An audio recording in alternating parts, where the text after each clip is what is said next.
This episode is sponsored by Mad Designs 3D. So let's go ahead and start. We're talking about cookies. So there obviously are differences because there are like cookies with nuts, oatmeal cookies, macarons, and sugar cookies. And we've all learned it's not exactly the same black and white recipe for everything. So what is one of your favorite types of cookie that you love making? Love making or love eating? Because that's two different things. Okay. That's what I was gonna say. Then we'll say love making and love eating. So I love eating macaron, which are the almond cookie. Like, oh my god, I could eat those all day, every day, just bliss out of my mind. Love them. They're so delicious and wonderful, and just there's so much artistry and precision and everything put into it, and they are amazing cookies. I can't seem to make them to save my frickin' life. I have tried so many times. They've turned out correctly twice. Better than none. That's better than me. So I am literally It impressed. was a complete fluke. I have no idea how I did it. I've been too scared to try, so. That's also very fair. My go-to for making cookies is my 3-ingredient peanut butter cookies, because they are gluten-free and they are dairy-free. They are high protein.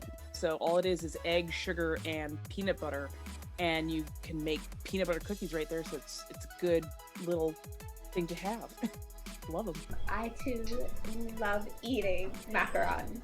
Oh my god, they're so good. Like the nice crispy outer shell biting into the nice fluffiness, and then the cream. Oh, it's absolutely heaven. I've definitely tried making them a few times. Always that fearful moment of when you test the egg whites to see over your head to make sure they don't drop. Luckily, they've never dropped on me yet, but I still fail at making them because I'm very bad at piping. Yeah. But they're my absolutely favorite, and I definitely need to try to make them again. I've not made them successfully yet. At least I get the flavors correctly, but like making sure they're dried out and tap out the air bubbles. So the practice. But my favorite to make, I'm very like, I don't know, simple, but they're still my favorite. Chocolate chip cookies, man. I'm just gonna go straight for the classic. Just some classic chocolate chip cookies. Drizzle some like salt flakes on top just to make it a little like fancy. Yes. Like these are Contrast. fancy. Yeah, that's some fancy chocolate chip cookies. So I swear this was like originally my answer, but my favorite one to eat is macarons. Especially floral flavored ones. It's just one of those foods that like you bite into it and it just transports. I'm having a hard time with that word, but it transports you. And like especially when it's floral, it just like, I don't know, like infuses into you. Like it can affect your mood, I swear. But for the sake of mixing things up, my other favorite cookie is kind of a controversial cookie. I love oatmeal cookies. It is so yummy. My dad would make them all the time, so it's probably part of my affection for it. It reminds me of like Christmas and like the one time a year that my dad would bake, and he's an incredible baker. And my favorite to make, I always consider this a cookie, so I'm gonna say it, but it's a peanut butter cookie, and you put it in like a mini cupcake tin, the really small ones. Oh yeah. And then once it cools off, like just a little bit, while it's still soft, but it's not going to totally destroy, you push a Reese's peanut butter cup in the middle. And I know which ones so you're talking good. about. It's so good. Whether you wait to eat it or it's like fresh and warm and like gooey, it's a safe one to go with, especially if you're going to like a holiday party or something. I usually try to make something easy, so like chocolate chip cookies are my go-to for baking. Eating, on the other hand, are pumpkin chocolate chip cookies, because you know, it's so delicious. I mean, like I've always grown up with making molasses cookies with my dad, and sugar cookies and chocolate chip cookies and things like that. So it's always been like a family tradition, so to speak. That sounds Sounds delicious. amazing. I can't say that I've had the privilege to try that kind of cookie, but This special episode, it is sponsored by Mad Designs 3D, which are D&D style cookie cutters. Everybody had the chance to make something really fun and I made dog treats, and I forgot to make something else. So guess what, guys? I'm eating a dog treat. But tell me, what did you end up making with those cookie cutters? So I went with a classic. I don't have really much experience with cookie cutters. This was my first one. And so I went with a classic soft sugar cookie with royal icing on top. The one I am most proud of is the dragon one. I thought it turned out super duper cute, and it was a really fun experience, and I'm really excited to see what other ways I can apply the cookie cutters. Yeah. They're so versatile and they're so cool, and I'm a big fan of like theming food to D&D sessions. So I made sugar cookies as well. This was also my first time using cookie cutters. All new learning experience for me, and I also love theming things to D&D as well. You remember that time when we used to be able to go outside? In the way back times. In the way back. My D&D group that we played every Wednesday, in our group chat, I would have them vote for a flavor. They had no idea what I was making. They knew I was making something, but they would vote for a flavor, and like I would come in with that thing. So like I would just like put like a little poll. It would be like pumpkin, cinnamon, apple, or like something else. I can't think of anything right now. And then they would vote for it, and whoever won, they'd be like, oh, surprise, it was a cookie, or surprise, it was like a Swiss roll cake, or it was a cheesecake. And I actually like taking photos of them with like my dice or with somebody's dice to match it. So to have the cookie cutters with D&D, like I know that that's already something I do, is bring the treats to D&D. So now they can be even more themed. Like how themed can we make it? Can I just say, that is so cute. Adorable. I love it. Might steal the idea if you're okay with that. Oh no, please do. Like everything I say it because like I secretly hope other people will do it. Well, consider me inspired. Wonderful. Who's gonna be the loser here? Literally no one. Exactly. Everybody win. I also play D&D in the way back times, and I was known as frickin' Captain Extra. Like, I got dressed up in full, like, Lolita gear to go to my game. Like, everybody else is dressed like a regular civilian. I come walking in, I've got petticoats going on and everything, and they're like, you realize we're just at somebody's house? Why? I'm like, because I like it, and this is about the only time I can do it. And I would also do a lot of baked goods, or do like full dinner spreads. Like one time I did pheasant and grilled mackerel and, you know, like a 7-course meal basically. And they're like, what is wrong with you? I'm like, I had time and inspiration. What can I say? So when Sandy said, please, by all means, I'd love you to make cookies with these cookie cutters, I did French marshmallow, fresh raspberry jam, Oh my god. and a shortbread cookie, as well as, you know, you can see the little marshmallow tablets and the dark chocolate pops. Yeah, I went full That's adventurer. Oh my gosh. That looks like actual heaven. Yo. The moment she said D&D and I saw those cookie cutters, I practically squealed. So I was like, I have to make a loot pack. I have to make a full treasure chest loot box kind of thing, and just went to town. So, yeah. And you know what? The world is better for it. As she taunts us. Oh wow. I'm sorry. I suddenly have to go. So real quick, on the left is what Raven made, and on the right is what Elise made, and they are flippin' delicious. On the left, Sammy made these cookies, and on the right, those are my Doggo cookies that I made. And this is the part that I would love to talk about, because we've already discussed, like, making these cookies was not exactly easy, and it was a lot of trial and error. So this is the perfect time. Let's talk about fail moments. Where do you want to Plenty of those. What was the worst moment, like the worst failure moment that you had, and how did you fix it, if you were able to fix it? Or what did you learn from For it? this bake, or just in general? Just in general, the worst thing that ever happened to you in regards to baking cookies. Let's just minimize it to just baking the cookies. I have a shoe-in for this one. Okay. Already.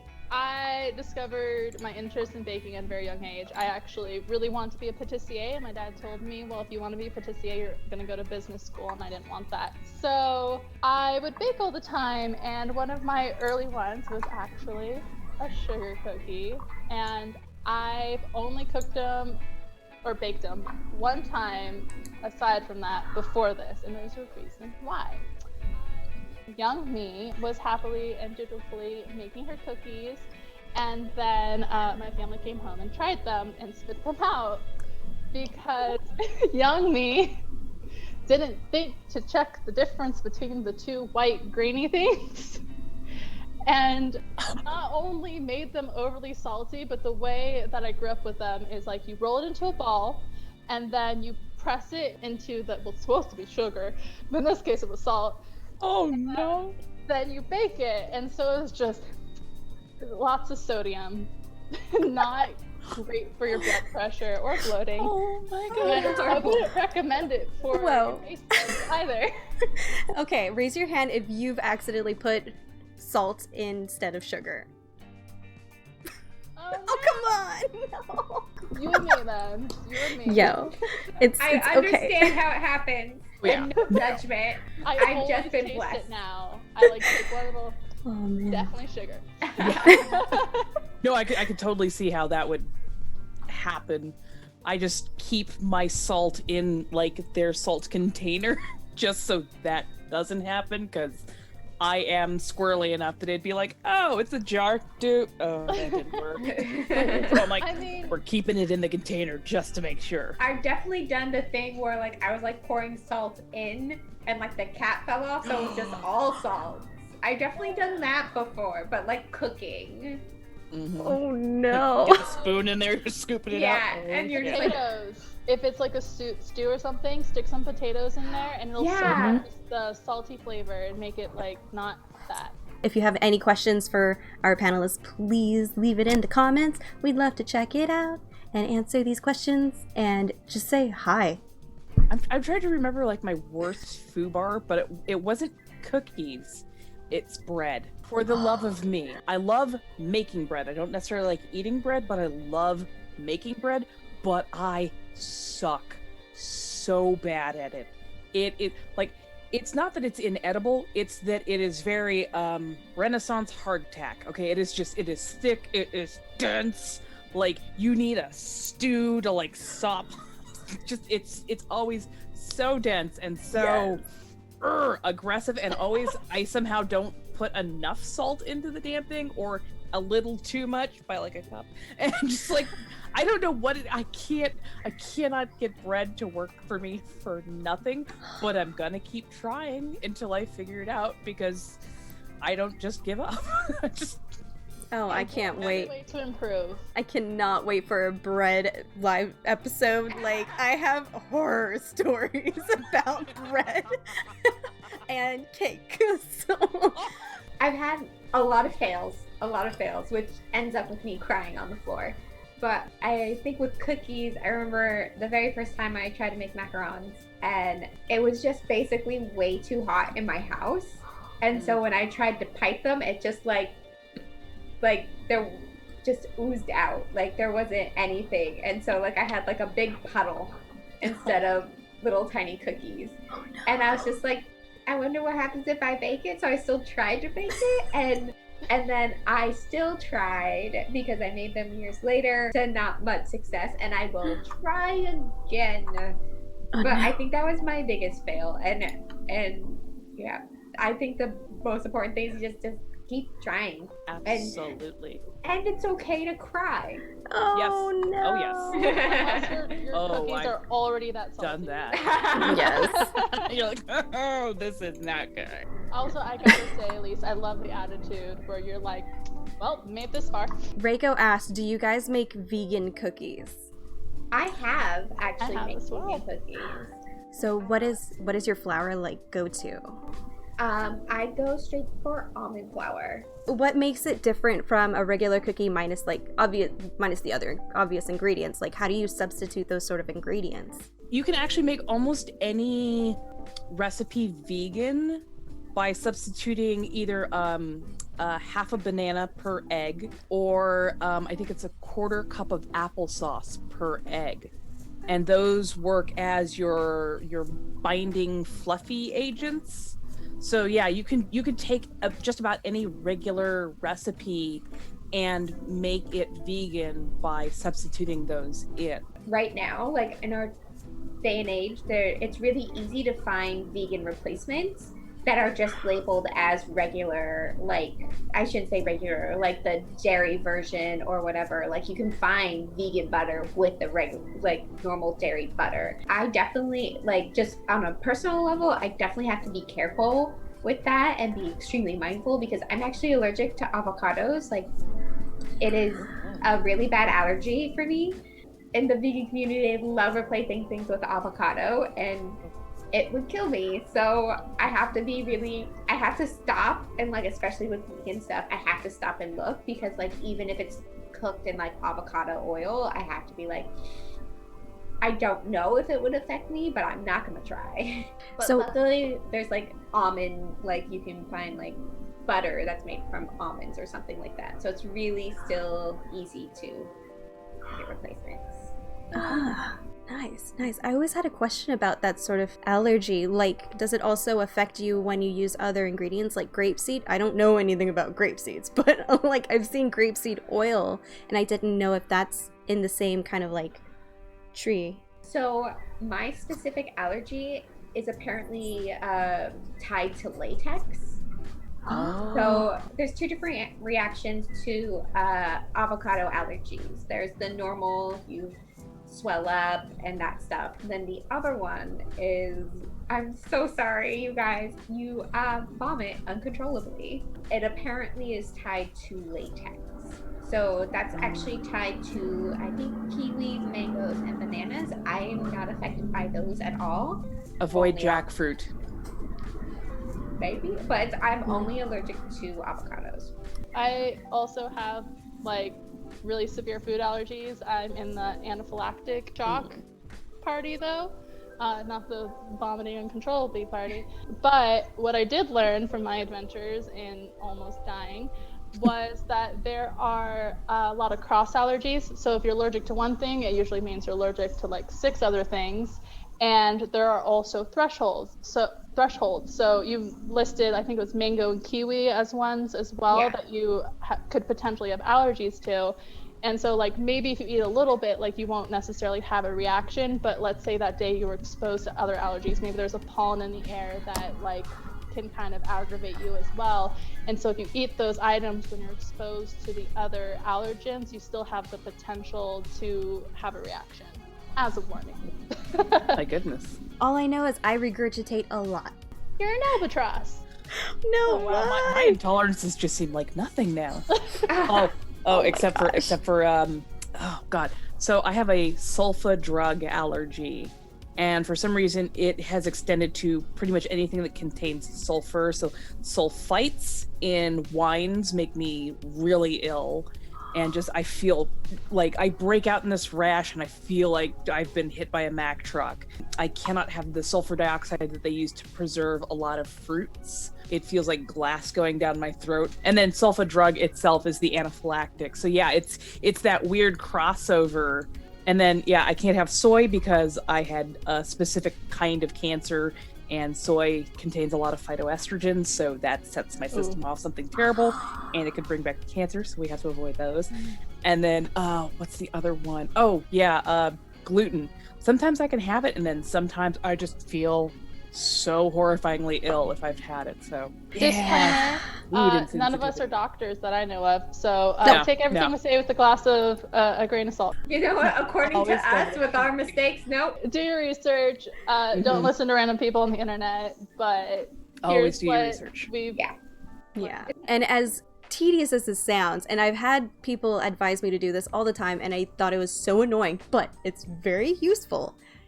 Keep a journal of foods and how you react, because you never know. Like for me, I don't know. I don't have allergy tests. So I've been just kind of like eating like, oh, nope. Let's not have tomato ever again. Great, moving on. When I was younger, they started testing me for like irritable bowel syndrome and stuff like that. And the way they have you do it is an elimination diet where you cut out like everything but one food, and then you slowly add it one at a time until you get a reaction, and then you're like, found it. Oh my god. I actually have super bad acid reflux, and I had to do the same exact thing. They put me on the bland diet, and I'm just like eating from it, and I'm like, yes, I understand why it's called the bland diet. It's the worst. And then Reiko says, Slippery Elm has really worked on my acid reflux. Enough about our unfortunate dietary restrictions. Let's talk about something fun. Well, that's why we learned to bake and cook for ourselves. Obviously, we like chocolate chip cookies. What is the secret ingredient to make a chocolate chip cookie the best chocolate chip cookie ever? Oh, well, the secret ingredient is love. Just kidding, it's butter. Same thing. Yeah, butter and love is the same They all thing. have to do with the heart, or the heart. Ooh, Aaron says walnuts. Ooh. That That's my does. mom. That's my mom's Depends on the walnut. loves nuts in her cookies. Yeah, I love macadamia nuts. I will yeet a walnut chocolate chip cookie so hard, so fast. I can't do it. Just nope, sorry. But I do have a controversial additive to my chocolate chip cookies when I get to do them my way, and it's rolled oats. The rolled oats give it a little bit of a nutty flavor and give it a little bit more texture. So you get a really interesting, warm, wonderful texture to it. And I figured this out when I was at the DoubleTree, and they have like a little cookie warmer, and they will give you a fresh hot cookie at the DoubleTree, like at their concierge desk. All you have to do is ask for it. I'm like, Oh yeah. I learned it by accident. I was like, hey, and they're like, oh, here, you're at this convention, blah blah blah. Would you like a cookie? I'm like, are you trying to insult? No, we got real cookie. I was like, oh, like sure, I'll take a cookie. Best chocolate chip cookie I've ever had, and it was the rolled oats. Pro tips here. Like, not only in methodology and ingredients, but also how to work a con. I'm personally a really big fan, like I said it earlier, but I like sprinkling salt flakes on top. Yeah. I love that little extra flavor that it adds to it. I love mixing salty and sweet. Mm-hmm. And I also love taking it to the extreme. I experiment a lot, like cookies with like potato chips and things like that, just to really get that like difference in flavor. And I think it's really fun to experiment, and I do it a lot with chocolate chip cookies because they're like super simple, but like the different butter consistency. Like what would happen if I blended it with melted butter opposed to softened butter and things like that. And it's all like honestly like the mood I'm in that day. Like, am I in the mood to have it with the melted butter or the softened butter? My friend, have you ever been to Portland? Me? Yeah. No. Well, you should go, in my opinion, for the foods, because they love to experiment in that exact way.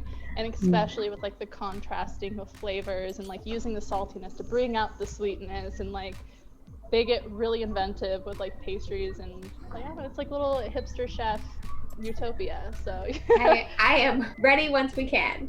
I say we get together and we do a Portland trip, and then from Portland we need to go up to Seattle.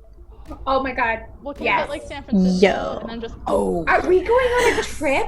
Oh, I think we're planning a trip for after the scary is done. The salt and the sweet combination is just so magical on a palate. Like, I've had a chocolate dipped bacon piece once, and it was shockingly delicious. If you ever want to bake with bacon, the one thing you have to be super mindful of is the grease that comes from the bacon. Mm-hmm. You need to pat those suckers dry. Like you need to triple check to make sure those are dry before using them, or else you're gonna get real greasy whatever you're making. Grease will just it'll sink your cake if you're not, if it, like she said, if it's not patted like super get all the grease off as much as you very much can.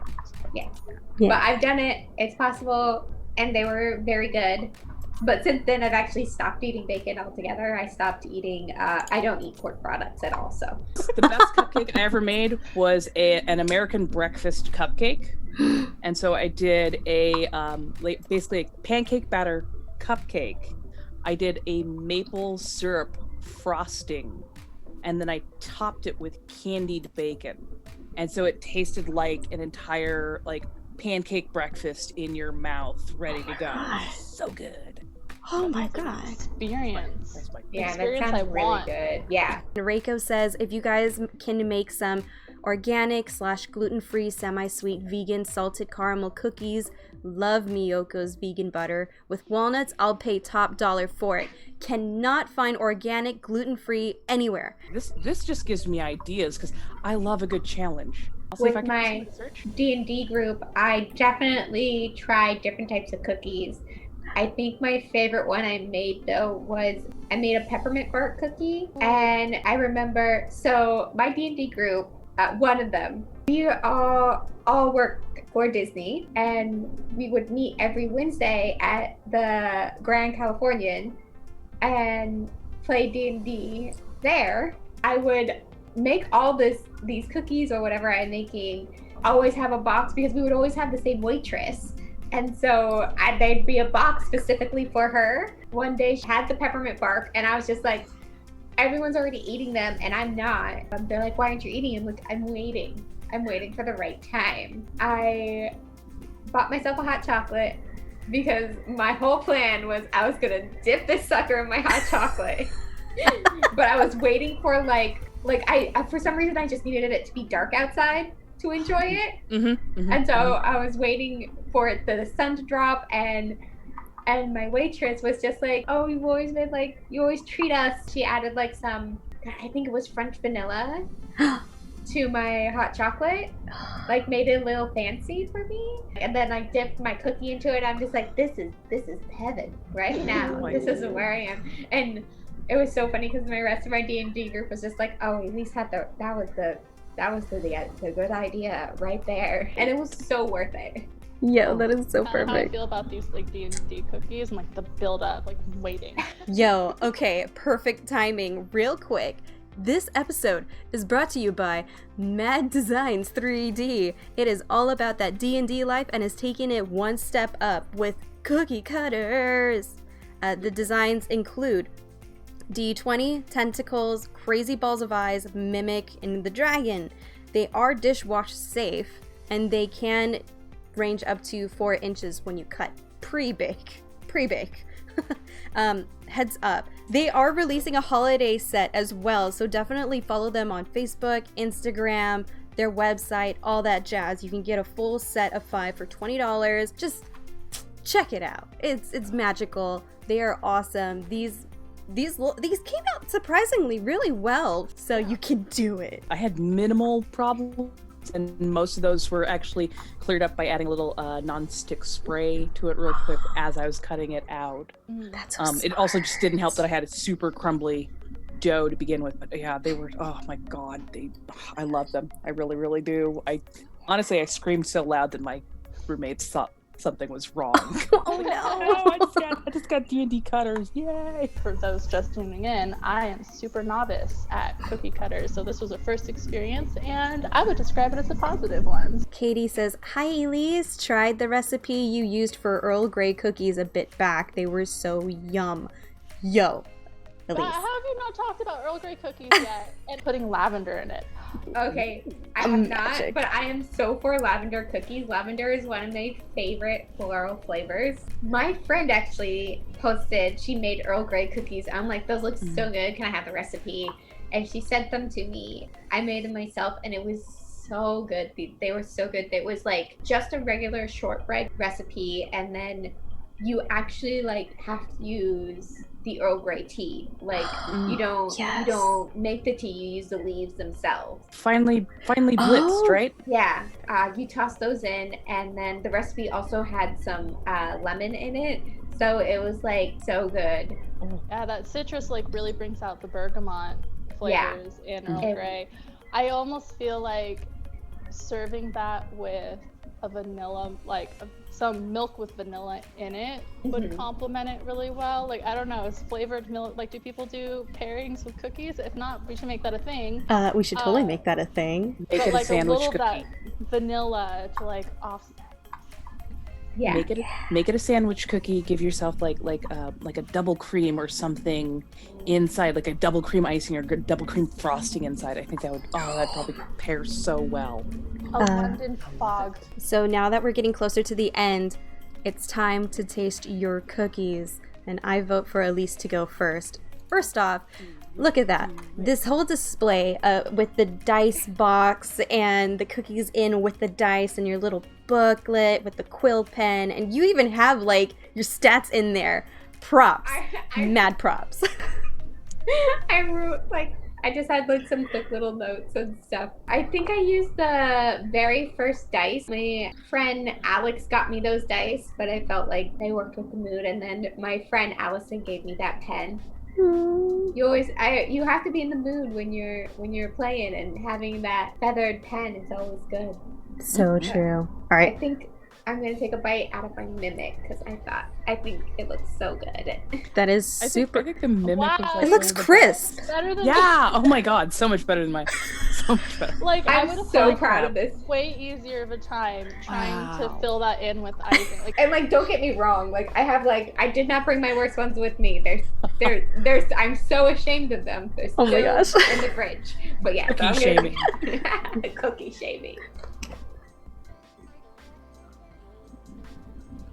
yeah, okay, I know that face. But- Yep. She's like, This oh, recipe is so good though. I just used a soft sugar cookie recipe. I like, those cookies that you buy in the store that are those circle cookies with the sugar icing that you can never just eat one. You accidentally eat the whole box and then still need more.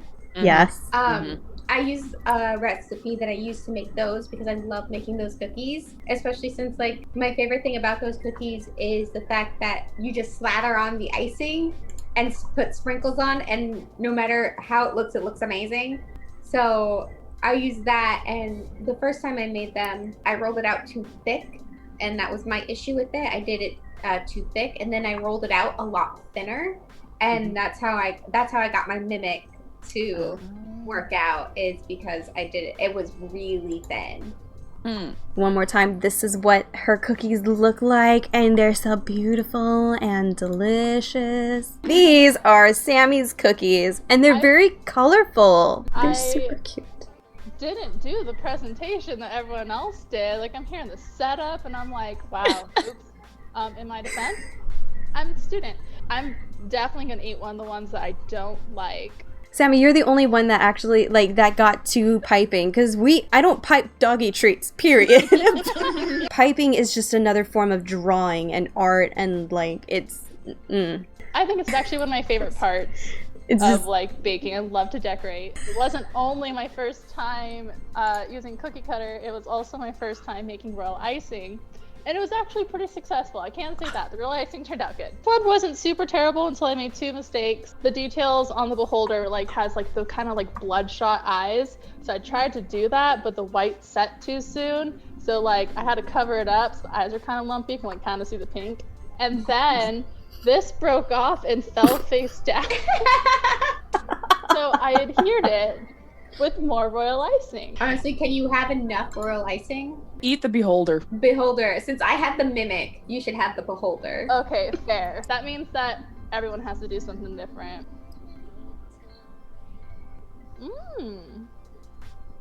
Okay.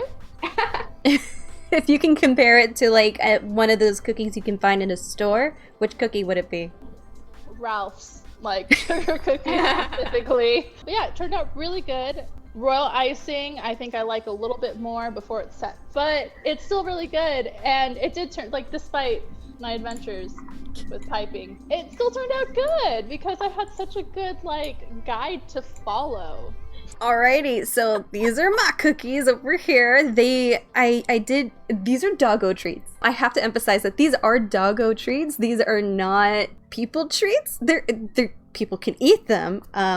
But I sent them out for an article that I'm working on that will be on NerdBot later in October. I saved a dragon. It's a peanut butter pumpkin Doggo treat cookie. It's got like 5, maybe 6 ingredients. Nothing too crazy. And they puff up because, you know, like, it was just really thick, and the instructions said that they have to be very firm. And I don't know what that term is, so I did save myself a dragon, and it doesn't look too bad. It doesn't look too It bad. looks really good. I don't know what I was doing wrong. My dragon Those cookie is so indentations under. are clearly defined. They heckin' defined. And, and I like how the fire, like, mine looks like blobs. Yours I looks like it's haven't actually seen on breathing. Looks like it's breathing fire. Oh, so the trick I did to that was I used my my freakishly long quarantine nails and I pinched it. Pinched it, and I was like, there we go. But it was, I think with icing, when you do like royal icing on it, you can shape it into however you want the mouth and what color the fire and stuff. So it smells like a cinnamon cookie. Yeah. Put your molars into it. There we go. Yourself TMJ. Right? Oh, that's a face. She's like, Oh. I like Oh. Also, I'm just saying pumpkin's really good for dog stomachs, so. Yeah. So the initial flavor was like when you put wheat bread into a toaster and you eat just the crust. That was the initial taste. And then as your saliva kind of like soaks into the cookie, then you can taste like, oh, there's cinnamon. Oh, there's that pumpkin. Hey, peanut butter. There's like this very dense flavor and it's peanut butter. So I highly recommend for doggos. I don't recommend for people, but you know it's safe. I used whole wheat flour, pumpkin puree, cinnamon, peanut butter, salt, and eggs, and that was it. That was all. So, Okay, so you don't have an oil or a sugar in there. nope. Okay, that will explain your density and some of the taste. Yep. And I kept messing up the thing because I was like, oh, let me go ahead and mix this in, add more water, mix it in, add more water, mix it in. And then right when I got it to the consistency I wanted it, I forgot about the eggs. And that messed up the entire thing. So I just had to like keep adding everything into it until it was like, okay, this smells right. This feels right. Good luck. And then I'm proud of myself. Yay. I'm proud of you too. And I was lucky enough to actually get some of those for my own dogs. She's gonna dress her dogs up in costumes and they're gonna nom the noms. I'm gonna take a video and everything so you guys can all enjoy. They're super cute dogs. I'm so excited. A little biased, but still. But like, I'm lucky enough to get to receive them, so you guys will get the full dog rating. Oh my god, I'm so excited. All right, last but not least, we have Raven's cookies. Now, her display was phenomenal anyways, because it's in a chest. And she even spelled out nom. And I'm like, yo, come on. This is great. This is magical. Aaron's like D and dog treats. Yes, exactly. I had elements. I wanted to chocolate dip it first, and I went, no, let's do that as a separate element. But I had marshmallow, and like, you can't make a small batch of marshmallow. It has to be a standard size. So yeah, I had tons and tons of marshmallows. So that's why I went kind of overboard. So I'll eat my shame, which is the tentacle. I didn't realize because the dragon cooled off really, really quickly. I didn't realize that the tentacle had retained a lot of its heat. So when I put the marshmallow on real quick and put on the jelly and everything else, and then put the other tentacle on, I didn't realize how much heat it still had. So it suddenly started just melting. I'm like, oh, are you kidding me? Nope. Put it together too fast, but I couldn't take it apart. But yeah, let's see. Raspberry jam, French marshmallow, and then mustard. Oh, look at that. And that. Oh. I was like, when quarantine is all done and we can like meet up and start doing these live streams, I'm so ready. Oh my god. Reiko says, Raven, so great to see you. You look great. So do those amazing cookies. Now, please explain, describe what's in your brain. Like, how does it feel? What's the consistency? Give me. Scottish shortbread. So it has like that buttery, crumbly texture when you bite in, but it doesn't stick to the sides of your mouth. You're able to chew it, and then it just slides down. And what's it called again? It's Scottish shortbread. Ooh. So how is that different from the shortbread that we're... So I think a lot of the Americanized shortbread that we get, it's a bit denser, and when it breaks apart, it tends to like coat the insides of your cheeks, and it just kind of sticks around. This it crumbles really nicely, and you get that buttery taste of it.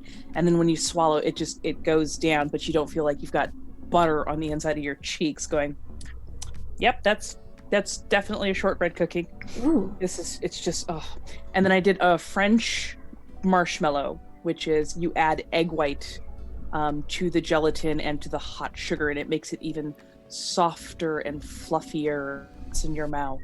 Whoa. And then I did a homemade raspberry jam. So basically, like 1.5 of those little pints of raspberries and a 1/4 cup of sugar with a teaspoon of lemon juice, and then just very slowly simmer it down until you've got the right sound and you've got the right jelly. And it's tart and a little bit sweet, and that really nice raspberry notes. So altogether, it's sweet, but you also have that tart to cut it, so you don't feel like you're eating straight sugar.